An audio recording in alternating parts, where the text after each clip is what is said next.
বিসমিল্লাহির রহমানির রহিম। পরম করুণাময় অসীম দয়ালু আল্লাহর নামে। কুল আউযু বিরাব্বিন নাস।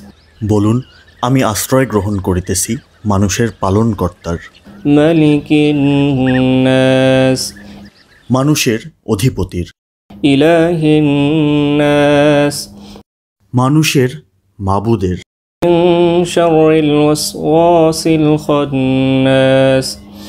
তার অনিষ্ট থেকে, যে কুমন্ত্রণা দেয় ও আত্মগোপন করে। আল্লাযী ইউওয়াসওয়িসু ফি সুদুরিন নাস। যে কুমন্ত্রণা দেয় মানুষের অন্তরে। মিনাল জিন্নাতি ওয়ান নাস। জিনের মধ্য থেকে অথবা মানুষের মধ্য থেকে। আমিন।